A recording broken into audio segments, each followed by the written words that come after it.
ਬੇਫਿਕਰ ਹੋ ਕੇ ਬੇਧੜਕ ਹੋ ਕੇ ਬਾਹਰ ਦਾ ਬੱਚਾ ਬੱਚੀ ਪੰਥ ਦੇ ਨਾਲ ਸੰਤ ਮਹਾਂਪੁਰਖਾਂ ਦੇ ਨਾਲ ਪੰਥਕ ਜਥੇਬੰਦੀਆਂ ਨਾਲ ਖੜ੍ਹਾ ਹੀ ਹੈ। ਤੁਸੀਂ ਸੰਘਰਸ਼ ਲੀਕੋ ਕਿਸਾਨੀ ਮੋਰਚੇ ਦੀ ਜਿੱਤ ਲਈ ਵੀ ਨਾਲ ਜੋ ਆਪਣੀਆਂ ਰਿਹਾਈਆਂ ਗੁਰੂ ਗ੍ਰੰਥ ਸਾਹਿਬ ਦੀ ਬੇਅਦਬੀ ਹੈ ਇਹਨਾਂ ਬਾਰੇ ਵੀ ਇਹ ਜੋ ਪ੍ਰੋਗਰਾਮ ਬਾਬਾ ਸੇਵਾ ਸਿੰਘ ਜੀ ਸਿੰਘ ਸਾਹਿਬ ਜੀ ਆਪਾਂ ਨੂੰ ਸਾਰਿਆਂ ਨੂੰ ਹੁਕਮ ਕਰਨਗੇ ਆਪਾਂ ਆਪਣਾ ਧਰਮ ਜਾਣ ਕੇ ਇਹਨਾਂ ਦਾ ਸਾਥ ਦੇਵਾਂਗੇ। ਦੂਜੀ ਗੱਲ ਇੱਥੇ ਗੱਲ ਕਰ ਰਹੇ ਸੀ ਕਿ ਸਾਰੇ ਏਕਤਾ ਤਾਂ ਕਹਿ ਰਹੇ ਹਨ, ਸਾਡੀ ਪਾਰਟੀ ਦੇ ਸਾਰੇ ਸੀਨੀਅਰ ਲੀਡਰ ਬੈਠੇ ਹਨ। ਅਸੀਂ ਸਿੰਘ ਸਾਹਿਬ ਅਤੇ ਬਾਬਾ ਜੀ ਨੂੰ ਹੁਣੇ ਹੀ ਲਿਖ ਕੇ ਦਿੰਦੇ ਹਾਂ ਵੀ ਜੋ ਫੈਸਲਾ ਕਰਨਗੇ ਜਿੱਥੇ ਸਾਡੀ ਸਾਰੇ ਜਥੇਬੰਦੀਆਂ ਦੇ ਅਹੁਦੇਦਾਰਾਂ ਨੂੰ ਜੋੜਿਆਂ 'ਚ ਖੜਾਓਗੇ ਉੱਥੇ ਖੜਾਂਗੇ। ਅਸੀਂ ਸਾਰੀਆਂ ਸੇਵਾਵਾਂ ਤੁਹਾਡੇ ਅਰਪਣ ਕਰਦੇ ਹਾਂ। ਸਰਦਾਰ ਬਹਾਦਰ ਸਿੰਘ ਜੀ ਹੋਰੀ, ਸਰਦਾਰ ਗੁਰਨਾਮ ਸਿੰਘ, ਸਾਡੇ ਸਾਰੇ ਜਨਰਲ ਸਕੱਤਰ ਇੱਥੇ ਆਏ ਹਨ, ਜ਼ਿਲ੍ਹਾ ਪ੍ਰਧਾਨ ਗੁਰਮੀਤ ਸਿੰਘ ਹੋਰੀ ਵੀ ਬੈਠੇ ਹੈ। ਮੈਂ ਇਹ ਫੇਰ ਮਹਾਂਪੁਰਖਾਂ ਦੇ ਬਾਬਾ ਜੀ ਦੇ ਸਿੰਘ ਸਾਹਿਬ ਨੂੰ ਆਪਣੀ ਜਥੇਬੰਦੀ ਵੱਲੋਂ ਇਹ ਵਿਸ਼ਵਾਸ ਦਿਵਾਉਣਾ। ਹੁਣ ਆਪਾਂ ਜਕਾਰਾ ਲਾਈਏ। ਪੰਥ ਦੀ ਬੜੀ ਵੱਡੀ ਸ਼ਖਸੀਅਤ ਹੈ ਬਾਬਾ ਸੇਵਾ ਸਿੰਘ ਜੀ, ਉਹਨਾਂ ਦੇ ਸਤਿਕਾਰ 'ਚ ਕੋਈ ਆਵਾਜ਼ ਅਜਿਹੀ ਨਾ ਰਹੇ ਜਿਹੜੀ ਕੋਈ ਪੂਰੇ ਜ਼ੋਰ ਨਾਲ ਨਾ ਬੋਲੇ। ਬੋਲੇ ਸੋ ਨਿਹਾਲ, ਬੋਲੇ ਸੋ ਨਿਹਾਲ।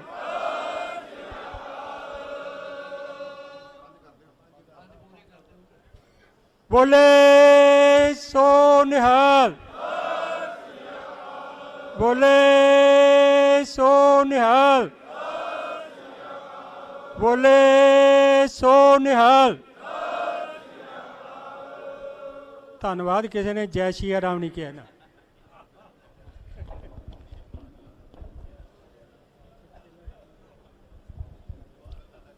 परम सन्मानयोग सतगुरां दी साजी नवाजी गुरु रूप गुरु स्वरूप साध संगत जी, गुरु फतेह दी सांझ पाओ, कोई रसना वांझी ना दहे, उत्तर दिओ। वाहिगुरू जी का खालसा, वाहिगुरू जी की फतेह। आप समूह पंथ दर्दी इहो ਜਿਹੀ ਗਰਮੀ ਦੇ ਵਿੱਚ ਹੁਮਸ ਦੇ ਵਿੱਚ ਆਪਣੇ ਘਰਾਂ ਦਾ ਕੰਮਕਾਰ ਤਿਆਗ ਕਰਕੇ ਜੋ ਸਿੰਘ ਸਾਹਿਬ ਭਾਈ ਜਸਵੀਰ ਸਿੰਘ ਜੀ ਨੇ ਬੜੇ ਥੋੜ੍ਹੇ ਜਿਹੇ ਸਮੇਂ ਵਿੱਚ ਆਪ ਜੀ ਨੂੰ ਆਵਾਜ਼ ਮਾਰੀ ਹੈ, ਉਹਨਾਂ ਦੇ ਸੱਦੇ ਉੱਤੇ ਜੋ ਪੰਥ ਦੇ ਉੱਤੇ ਔਕੜ ਆਈ ਹੈ, ਜਿਵੇਂ ਜਿਵੇਂ ਪੰਥ ਦੀਆਂ ਨਿਗਾਰ ਹੈ ਵਿੱਚ ਆਇਆ ਤੇ ਆ ਰਿਹਾ, ਉਹਦੇ ਉੱਤੇ ਵਿਚਾਰਾਂ ਕਰਨ ਵਾਸਤੇ ਆਪ ਸਮੂਹ ਸੰਗਤਾਂ ਸੰਗਤੀ ਰੂਪ ਵਿੱਚ ਗੁਰੂ ਤੇਗ ਬਹਾਦਰ ਸਾਹਿਬ ਸੱਚੇ ਪਾਤਸ਼ਾਹ ਜੀ ਦੇ ਇਸ ਗੁਰਦੁਆਰਾ ਸਾਹਿਬ ਅੰਦਰ ਇਕੱਤਰ ਹੋਏ ਹੋ, ਧੰਨਤਾ ਦੇ ਯੋਗ ਹੋ। ਮੈਂ ਬਹੁਤਾ ਸਮਾਂ ਨਹੀਂ ਲੈਣਾ ਕਿਉਂਕਿ ਤੁਹਾਡੇ ਬੈਠਣ ਦਾ ਜੋ ਸਬਰ ਦਾ ਪਿਆਲਾ ਹੈ ਉਹ ਅਸੀਂ ਪਹਿਲਾਂ ਹੀ ਬੁਲਾਰਿਆਂ ਨੇ ਤਕਰੀਬਨ ਭਰ ਦਿੱਤਾ ਹੈ। ਮੈਂ ਨਹੀਂ ਚਾਹੁੰਦਾ ਕਿ ਉਹਦੇ ਵਿੱਚ ਹੋਰ ਆਪਾਂ ਵਾਧਾ ਕਰਕੇ ਉਹਨੂੰ ਉਛਾਲਾ ਦੇ ਦਈਏ। ਜਿੰਨੇ ਵੀ ਵਿਚਾਰੇ ਉਹ ਆਪਣੇ ਬੁਲਾਰੇ ਹੁਣ ਤੱਕ ਬੋਲੇ ਆ, ਪਹਿਲੀ ਗੱਲ ਤਾਂ ਇਹ ਹੈ ਕਿ ਜਿੰਨੇ ਵੀ ਸਿੰਘ ਸਾਹਿਬ ਜਾਂ ਜਥੇਦਾਰ ਸਾਹਿਬ, ਪ੍ਰਧਾਨ ਸਾਹਿਬ, ਸਾਰੇ ਉਹਨਾਂ ਦੇ ਨਾਂ ਤੁਸੀਂ ਸਰਵਣ ਕਰ ਲਏ ਆ। ਮੈਂ ਉਹਨਾਂ ਦਾ ਰੈਪੀਟੇਸ਼ਨ ਨਹੀਂ ਕਰਨਾ। ਸਾਰੇ ਹੀ ਸਾਰਿਆਂ ਨੂੰ ਸਿਰ ਝੁਕਦਾ ਔਰ ਜਦੋਂ ਤੋਂ 47 ਤੋਂ ਲੈ ਕਰਕੇ 78 ਤੋਂ ਲੈ ਕੇ 84 ਤੋਂ ਲੈ ਕੇ ਹੁਣ ਤੱਕ ਜੋ ਸਿੱਖ ਕੌਮ ਨੇ ਸੰਤਾਪ ਨੂੰ ਹੰਢਾਇਆ, ਆਪਣੇ ਪਿੰਡਿਆਂ ਉੱਤੇ ਤਨ ਕਰਕੇ, ਮਨ ਕਰਕੇ, ਧਨ ਕਰਕੇ ਝੱਲਿਆ, ਉਹ ਕਿਸੇ ਤੋਂ ਗੁੱਝਾ ਨਹੀਂ। ਸਾਰੇ ਬੁਲਾਰਿਆਂ ਨੇ ਤਕਰੀਬਨ 47 ਤੋਂ ਲੈ ਕੇ ਹੁਣ ਤੱਕ ਸਾਰੇ ਹਾਲਾਤ ਸਾਡੇ ਸਾਹਮਣੇ ਦੱਸਣਾ ਕੀਤੇ ਆ, ਚਾਹੇ ਉਹ ਮੁਗਲ ਸਨ, ਚਾਹੇ ਅੰਗਰੇਜ਼ ਸਨ, ਚਾਹੇ ਅੱਜ ਦੀ ਜੋ ਹਿੰਦੂ ਸੋਚ ਰੱਖਣ ਵਾਲੀ ਸਰਕਾਰ ਹੈ ਉਹ ਹੈ। ਔਰ ਸਾਰਿਆਂ ਦਾ ਇੱਕੋ ਇੱਕ ਨਿਸ਼ਾਨਾ ਰਿਹਾ ਹੈ ਕਿ ਕਿਵੇਂ ਸਿੱਖੀ ਨੂੰ ਔਰ ਸਿੱਖਾਂ ਨੂੰ ਆਪਾਂ ਖਤਮ ਕਰਨਾ। ਔਰ ਜੋ ਸਾਡੇ ਵਿੱਚ ਕਮੀਆਂ ਹੈ ਉਹਨਾਂ ਦਾ ਵੀ ਆਪਾਂ ਸਾਰਿਆਂ ਨੇ ਐਨਾਲਿਸਿਸ ਕੀਤਾ ਔਰ ਕਮੀਆਂ ਸਾਡੇ ਵਿੱਚ ਕੀ ਹੈ ਬਾਰ-ਬਾਰ ਬੁਲਾਰਿਆਂ ਨੇ ਉਹਦਾ ਜ਼ਿਕਰ ਕੀਤਾ। ਔਰ ਸਾਡੇ ਇਸ ਜ਼ਿਕਰ ਕਰਨ ਤੋਂ ਪਹਿਲਾਂ ਗਿਆਨੀ ਗਿਆਨ ਸਿੰਘ ਹੋਰਾਂ ਨੇ ਲਿਖ ਦਿੱਤਾ ਕਿ ਜੇ ਸਿੱਖ ਨੂੰ ਨਾ ਮਾਰੇ, ਸਿੱਖ ਕੌਮ ਕਦੇ ਵੀ ਨਾ ਹਾਰੇ। ਸਾਨੂੰ ਆਪਣਿਆਂ ਨੇ ਹੀ ਮਾਰਿਆ, ਅਗਾਂਹ ਹੀ ਆਪਣਿਆਂ ਨੇ ਹੀ ਮਾਰਨਾ ਹੈ।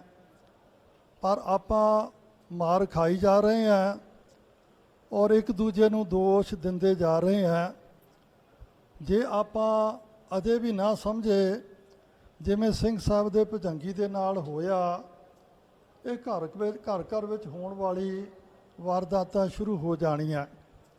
ਸੋ ਇਸ ਕਰਕੇ ਹੁਣ ਆਪਾਂ ਜਿੰਨੇ ਕੁ ਬੈਠੇ ਆ, ਜਿੰਨੇ ਕੁ ਸਰਦਾਰ ਗੁਰਦੀਪ ਸਿੰਘ ਹੋਰਾਂ ਨੇ ਨਾਂ ਲਏ ਆ, ਜਿੰਨੀਆਂ ਕਿ ਜਥੇਬੰਦੀਆਂ, ਉਹਨਾਂ ਜਥੇਬੰਦੀਆਂ ਵੱਲ ਵੇਖ ਕਰਕੇ ਮੈਨੂੰ ਸੰਤ ਬਾਬਾ ਜਰਨੈਲ ਸਿੰਘ ਹੋਰਾਂ ਦੇ ਕੋਲ, ਮੈਂ ਅੰਮ੍ਰਿਤਸਰ ਸਾਹਿਬ ਦੀਵਾਨ ਹਾਲ ਉੱਤੇ ਬੈਠਾ ਸਾਂ, ਉੱਥੇ ਆਏ, ਇੰਟਰੋਡਕਸ਼ਨ ਦਿੱਤੀ, ਆ ਜੀ ਇੱਥੇ ਦਾ ਜਥੇਦਾਰ, ਆ ਇੱਥੇ ਦਾ ਜਥੇਦਾਰ।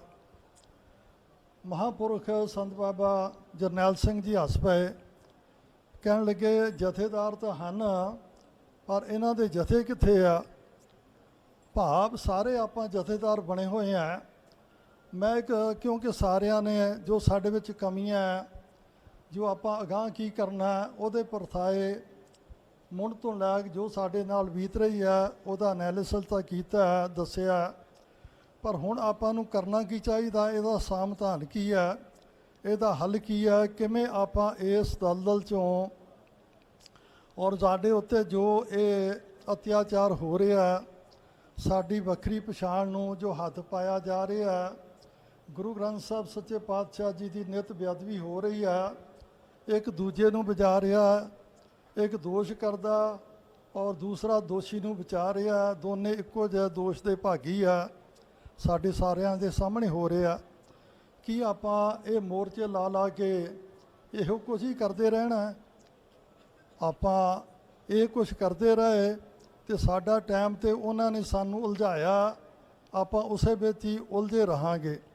ਜੋ ਮੇਰਾ ਸੁਝਾਅ ਹੈ ਕਿ ਸਰਦਾਰ ਗੁਰਦੀਪ ਸਿੰਘ ਹੋਰਾਂ ਨੇ, ਸਿੰਘ ਸਾਹਿਬ ਜੀ ਨੇ, ਬਾਬਾ ਹਰਨਾਮ ਸਿੰਘ ਜੀ ਦਮਨੀ ਟਕਸਾਲ ਵਾਲਿਆਂ ਨੇ ਜੋ ਇਹ ਉਦਮ ਕੀਤਾ, ਆਪਾਂ ਸਾਰਿਆਂ ਨੂੰ ਚਾਹੀਦਾ ਆਪਾਂ ਕਾਹਲ ਵਿੱਚ ਕੋਈ ਵੀ ਕਮੇਟੀ, ਕੋਈ ਵੀ ਫੈਸਲਾ ਨਾ ਕਰੀਏ। ਜਿੰਨੀਆਂ ਵੀ ਜਥੇਬੰਦੀਆਂ, ਚਾਹੇ ਸਤਿਕਾਰ ਕਮੇਟੀਆਂ, ਚਾਹੇ ਜਿੰਨੇ ਵੀ ਅਕਾਲੀ ਦਲ ਆਪੋ ਆਪਣੀ ਵੱਖਰੀ ਹੋਣ ਦੇ ਹਨ, ਉਹਨਾਂ ਦੇ ਸਾਰਿਆਂ ਦੇ ਇੱਕ ਇੱਕ ਨੁਮਾਇੰਦਾ ਜਿਹੜਾ, ਉਹਨਾਂ ਨੂੰ ਆਪਾਂ ਸਾਰਿਆਂ ਨੂੰ ਸੱਦਾ ਦਈਏ। ਔਰ ਕਿਉਂਕਿ ਵੱਡੇ ਇਕੱਠਾਂ ਦੇ ਵਿੱਚ ਕਦੀ ਵੀ ਕੋਈ ਪ੍ਰੋਗਰਾਮ ਜਿਹੜਾ ਉਹ ਉਲੀਕਿਆ ਨਹੀਂ ਜਾ ਸਕਦਾ, ਨਾ ਕੋਈ ਸੇਧ ਹੀ ਦਿੱਤੀ ਜਾ ਸਕਦੀ ਆ। ਕਿਉਂਕਿ ਹੁਣ ਵੀ ਜਿਹੜਾ ਇੱਥੇ ਮਤੇ ਪੜ੍ਹਨੇ ਆ, ਤੁਸੀਂ ਬੋਲੇ ਸੋ ਨਿਹਾਲ ਸਤਿ ਸ੍ਰੀ ਅਕਾਲ ਕਹਿ ਦੇਣਾ, ਬਾਹਰ ਜਾ ਕੇ ਪੁੱਛਣਾ ਵੀ ਕਿਹੜਾ ਮਤਾ ਪਾਸ ਹੋਇਆ, ਕਿਸੇ ਨੂੰ ਵੀ ਪਤਾ ਨਹੀਂ ਹੋਣਾ ਵੀ ਕਿਹੜਾ ਮਤਾ ਪਾਸ ਹੋਇਆ, ਆਪਾਂ ਕਰਨਾ ਕੀ ਆ।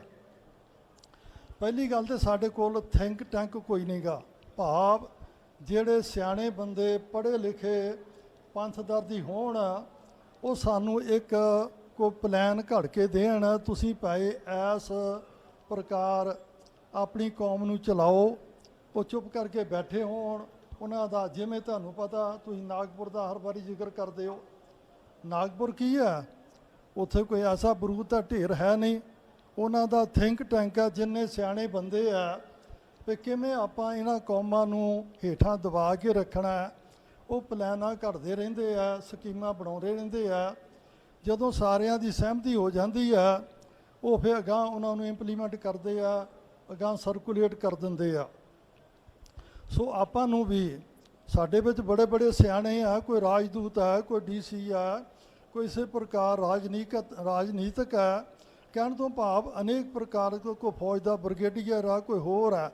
ਉਹਨਾਂ ਸਾਰਿਆਂ ਨੂੰ ਆਪਾਂ ਇੱਕ ਥੈਂਕ ਦੇ ਤੌਰ ਤੇ ਇੱਕ ਸੋਚ ਦਾ ਭੰਡਾਰ ਉਹਨਾਂ ਨੂੰ ਲੈ ਕੇ ਇੱਕ ਬਣਾਈਏ। ਔਰ ਜਿਹੜੇ ਵੀ ਉਹ 5-4 ਬੰਦੇ ਆਪਾਂ ਅੱਗੇ ਲਾਉਣੇ ਆ, ਔਰ ਉਹ ਨਿਰਲੋਭ ਹੋਣ, ਉਹਨਾਂ ਨੂੰ ਕੋਈ ਵੀ ਨਾ ਇਲੈਕਸ਼ਨ ਲੜਨ ਦੀ, ਨਾ ਕੋਈ ਅਹੁਦਾ ਲੈਣ ਦੀ, ਨਾ ਕਿਸੇ ਪ੍ਰਕਾਰ ਦੀ ਹੋਰ ਇੱਛਾ ਹੋਵੇ, ਔਰ ਉਹਨਾਂ ਦੇ ਕੋਲੋਂ ਪ੍ਰਣ ਪੱਤਰ ਭਰਵਾਇਆ ਜਾਵੇ, ਔਰ ਉਹਨਾਂ ਨੂੰ ਸਦਾ ਵਾਸਤੇ ਤਾਂ ਜ਼ਿੰਦਗੀ ਨਾ ਉਹਦਾ ਕੋਈ ਰਿਸ਼ਤੇਦਾਰ, ਨਾ ਉਹ ਆਪ, ਨਾ ਇਲੈਕਸ਼ਨ ਲੜਨ, ਕੇਵਲ ਤੇ ਕੇਵਲ ਪੰਥ ਦੇ ਭਲੇ ਵਾਸਤੇ ਉਹ ਇਹ ਸਾਰਾ ਕੰਮ ਕਰਨ। ਬਾਕੀ ਸਾਰਿਆਂ ਨੇ ਦੱਸਿਆ ਕਿ ਸਾਡੀ ਇਹ ਦੁਰਦਸ਼ਾ ਕਿਉਂ ਹੋਈ ਹੈ। ਕਾਰਨ ਕੀ ਆ? ਸਾਡੇ ਵਿੱਚ ਬੇਇਤਫਾਕੀ ਆ। ਆਪਾਂ ਦੇਖਦੇ ਆ ਅਨੇਕਾਂ ਮਿਸਾਲਾਂ ਦਿੱਤੀਆਂ। ਝਾੜੂ ਹੁੰਦਾ, ਕੱਲਾ ਕੱਲਾ ਤੀਲਾ ਹੁੰਦਾ, ਕੋਈ ਉਹਨੂੰ ਤੋੜਦਾ, ਤੋੜ ਕੇ ਕੰਨ 'ਚੋਂ ਮੈਲ ਕੱਢਣ ਲੱਗ ਜਾਂਦਾ, ਕੋਈ ਉਹਦਾ ਫੰਬਾ ਬਣਾਉਂਦਾ, ਜ਼ਖਮ ਉੱਤੇ ਲਾ ਕੇ ਰੂੰ ਦੇ ਨਾਲ ਆਪਣਾ ਕੰਮ ਸਾਰ ਲੈਂਦਾ। ਪਰ ਉਹੋ ਹੀ ਜਿਹੜੇ ਤੀਲੇ ਆ, ਜੇ ਕਿਤੇ ਇਕੱਠੇ ਕਰ ਲਏ ਜਾਣ, ਇੱਕ ਬਹਾਰੂ ਬਣ ਜਾਏ, ਝਾੜੂ ਬਣ ਜਾਏ, ਉਹ ਘਰ ਦੀ ਸਾਰੀ ਮੈਲ ਜਿਹੜੀ ਆ, ਗੰਦਗੀ ਜਿਹੜੀ ਆ, ਉਹ ਕੱਢ ਕੇ ਬਾਹਰ ਸੁੱਟ ਦਿੰਦਾ। ਸੋ ਇਸ ਕਰਕੇ ਆਪਾਂ ਸਾਰੇ ਇਕੱਠੇ ਹੋਈਏ।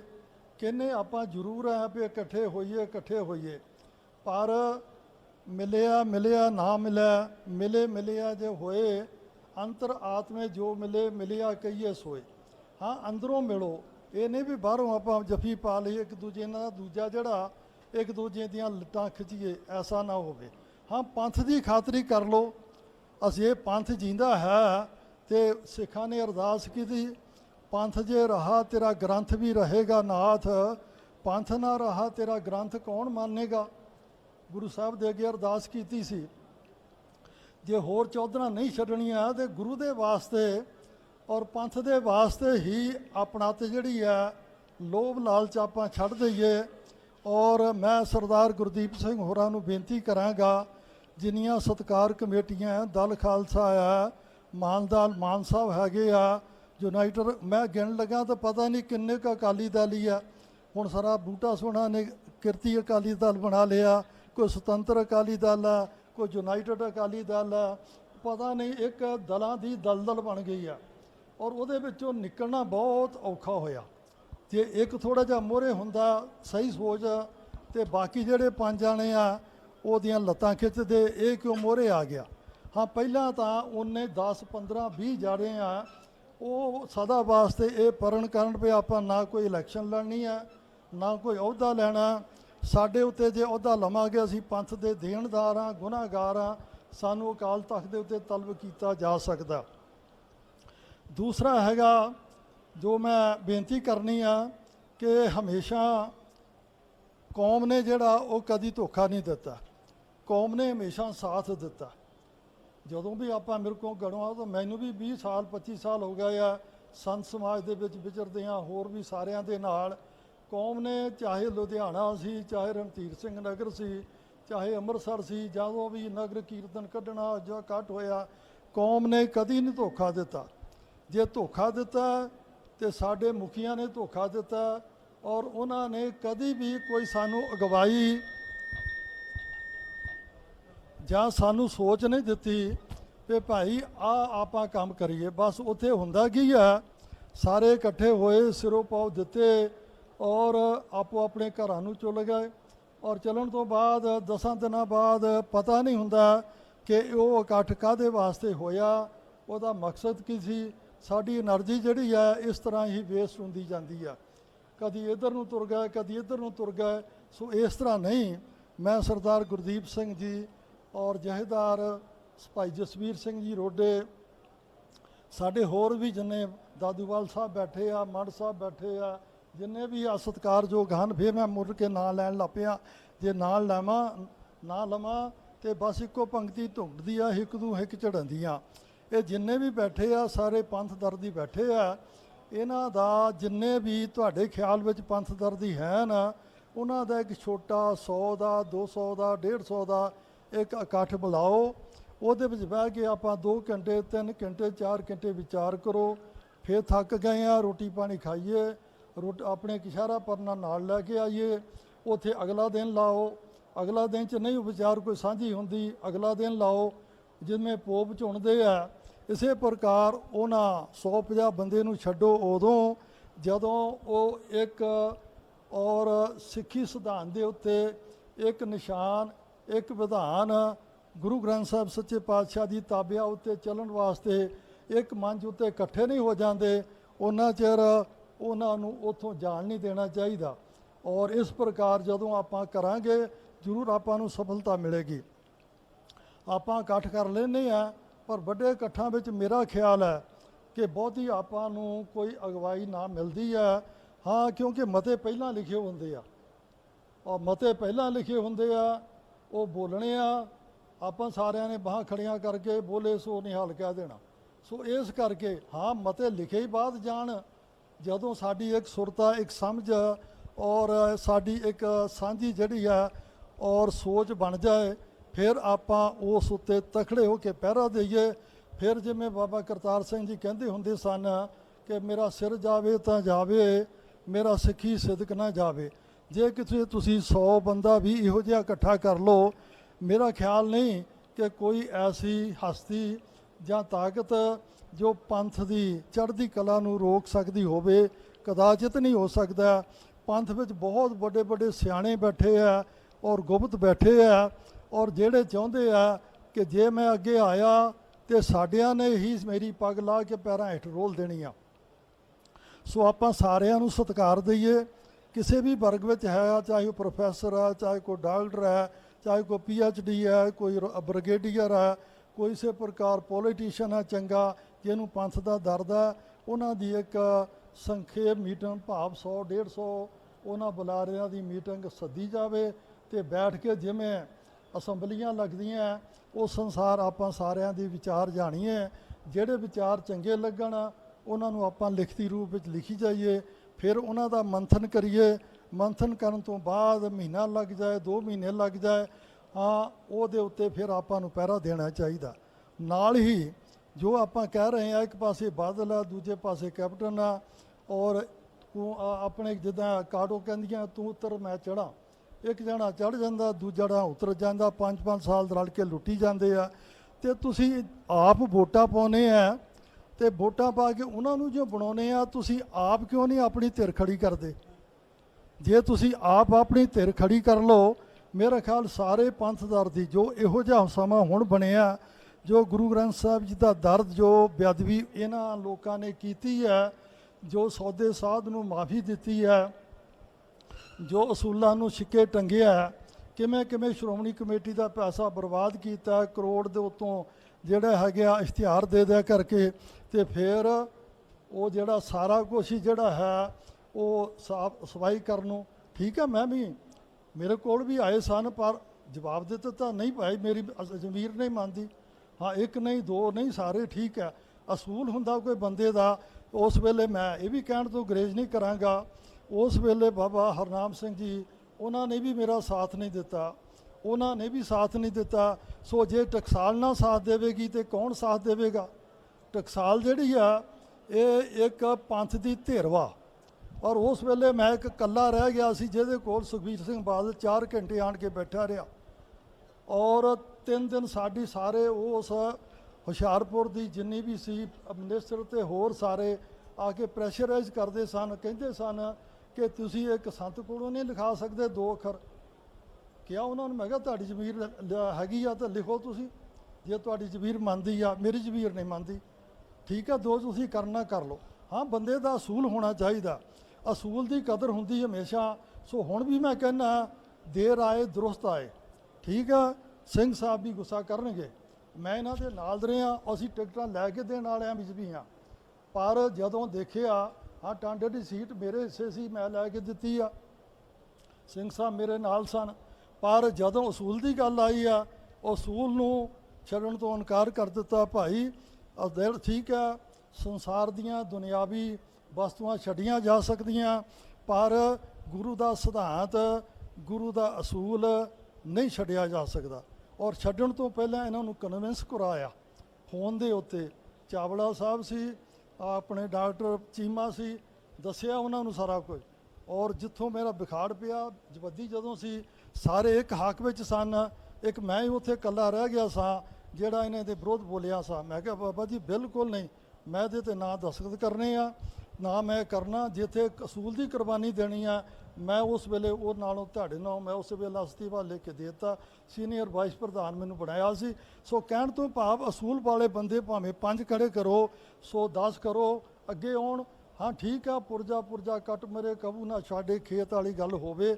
ਸੋ ਐਸਾ ਨਾ ਹੋਵੇ ਵੀ ਅੱਜ ਆਪਾਂ ਸੰਗਠਨ ਬਣਾ ਲਿਆ ਔਰ ਮਹੀਨੇ ਬਾਅਦ ਆਪਾਂ ਫਿਰ ਖੇਰੂ ਹੋ ਗਏ, ਐਸਾ ਨਾ ਹੋਵੇ। ਇਹ ਮੈਂ ਬੇਨਤੀਆਂ ਜੇ ਚੰਗੀਆਂ ਲੱਗੀਆਂ ਹੋਣ, ਕਿਸੇ ਦਾ ਦਿਲ ਦੁਖਿਆ ਹੋਵੇ, ਉਹਨਾਂ ਕੋਲੋਂ ਮੈਂ ਦੋਨੇ ਹੱਥ ਜੋੜ ਕਰਕੇ ਖਿਮਾ ਦਾ ਜਾਚਕ ਹਾਂ। ਕਿਉਂਕਿ ਸੱਚ ਕਹਿਣਾ ਮੇਰਾ ਸੁਭਾਅ ਵੀ ਹੈ ਤੇ ਆਦਤ ਵੀ ਹੈ। ਠੀਕ ਹੈ, ਸੱਚ ਕਹਿੰਦਿਆਂ ਜੇ ਕੋਈ ਐਸਾ ਕਿਹਾ ਜਾ ਹੋਵੇ ਤੇ ਉਹਦੇ ਲਈ ਮੈਂ ਦੋਨੇ ਹੱਥ ਜੋੜ ਕੇ ਖਿਮਾ ਦਾ ਜਾਚਕ ਹਾਂ। ਫਿਰ ਆਪ ਸਮੂਹ ਸੰਗਤਾਂ ਨੇ ਮੈਨੂੰ ਮਾਣ ਸਤਿਕਾਰ ਦਿੱਤਾ। ਆਪ ਸਾਰਿਆਂ ਦਾ ਅਤੇ ਸਾਰੇ ਪ੍ਰਬੰਧਕਾਂ ਦਾ ਬਹੁਤ ਬਹੁਤ ਧੰਨਵਾਦ। ਗੱਜ ਕੇ ਫਤਿਹ ਬੁਲਾਓ। ਔਰ ਗੁਰੂ ਭਾਗ ਜੀ ਕਾ ਖਾਲਸਾ। ਔਰ ਨਾਲ ਸਾਰਿਆਂ ਨੇ ਨਾਲ ਹੀ ਆਪ ਸਾਰਿਆਂ ਨੇ ਰੋਜ਼ ਮੈਂ ਆਪ ਜੀ ਨੂੰ ਇੱਕ ਬੇਨਤੀ ਕਰਨ ਲੱਗਾ, ਕਿਉਂਕਿ ਜਦੋਂ ਗੁਰੂ ਸਹਾਈ ਹੁੰਦਾ ਫਿਰ ਸਾਰੇ ਕਾਰਜ ਜਿਹੜੇ ਸੌਰ ਜਾਂਦੇ ਆ। ਔਰ ਜਿੰਨੇ ਵੀ ਆਏ ਹੋ ਘੱਟੋ ਘੱਟ ਇੱਕ ਬੇਨਤੀ 24 ਦਾ ਪਾਠ ਰੋਜ਼ ਕਰਕੇ ਪੰਥ ਦੀ ਏਕਤਾ, ਪੰਥ ਦੀ ਚੜ੍ਹਦੀ ਕਲਾ ਵਾਸਤੇ ਅਰਦਾਸ ਕਰੋ, ਤਾਂ ਜੋ ਜਿਸ ਭਾਵਨਾ ਦਾ ਨਾਲ ਇਹ ਇਕੱਠ ਹੋਇਆ ਉਹ ਤੁਹਾਡੀਆਂ ਭਾਵਨਾਵਾਂ ਦੇ ਉੱਤੇ ਪੂਰਾ ਖਰਾ ਉਤਰ ਸਕੇ। ਵਾਹਿਗੁਰੂ ਜੀ ਕਾ ਖਾਲਸਾ, ਵਾਹਿਗੁਰੂ ਜੀ ਕੀ ਵਾਹਿਗੁਰੂ ਜੀ ਕਾ ਖਾਲਸਾ, ਵਾਹਿਗੁਰੂ ਜੀ ਕੀ ਫਤਿਹ।